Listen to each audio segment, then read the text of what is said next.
Não existe uma fórmula específica de onde um cidadão ele tem que atuar, ou precisa atuar, ou para onde ele tem que ir, ou que tipo de serviços ele pode se desenvolver como voluntário ou não para colaborar com a construção da cidade. Isso não existe uma fórmula padronizada. Mas a gente precisa analisar um pouco o cenário do contexto de onde a gente está. Primeiro, preciso decidir que mundo é esse. Quando eu falo a nível de metrópole, né, de região metropolitana, eu tenho que entender que olhar para a cidade, olhar para uma capital, não é simplesmente pensar políticas públicas para a capital, porque diretamente as cidades do entorno da região metropolitana, elas influenciam uma política pública que está sendo desenvolvida, isso direta e indiretamente, né? Porque você tem moradores da periferia que diariamente se deslocam até o centro, até a principal centralidade, para se desenvolver seu trabalho, educação ou lazer.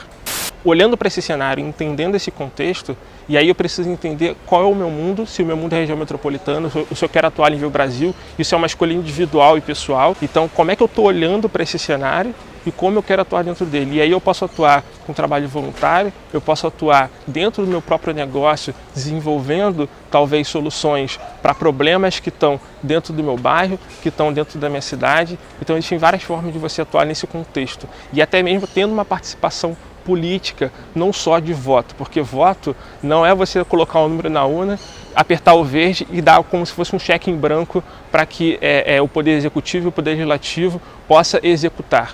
Na verdade, a participação política, ela vai além do voto, da gente estabelecer locais de discussão, participar desses locais de discussões, similar à Ágora de Aristóteles na Grécia Antiga. Então, o que a gente precisa constituir um pouco mais nas cidades são espaços como a Ágora, que a gente tem espaços de discussões e de participação, porque a gente chegou num modelo de cidade e de consumo que é deletério. A gente está reproduzindo desigualdades com o nosso modelo de cidade, com o nosso modelo de consumo, e a gente não está conseguindo transformar essa cidade num modelo mais democrático, e nem o país automaticamente. Então, o que antes era exclusivo de violências, de uso de drogas e vários outros cenários deletérios que eram exclusivos de cenários e territórios da periferia, hoje eles alcançam os grandes centros da população. Nesse momento, a grande elite acaba se preocupando e acaba se vendo invadida.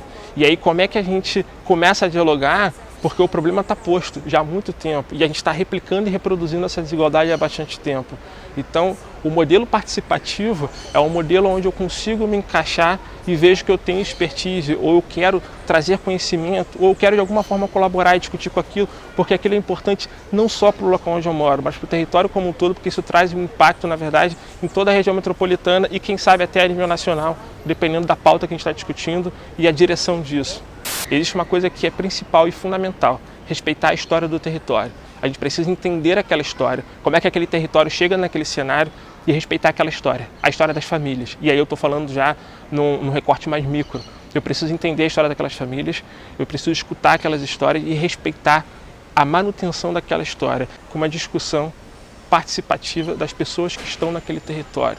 É uma colaboração em que todos constroem juntos, junto com os moradores. E aí sim a gente se aproxima da democracia.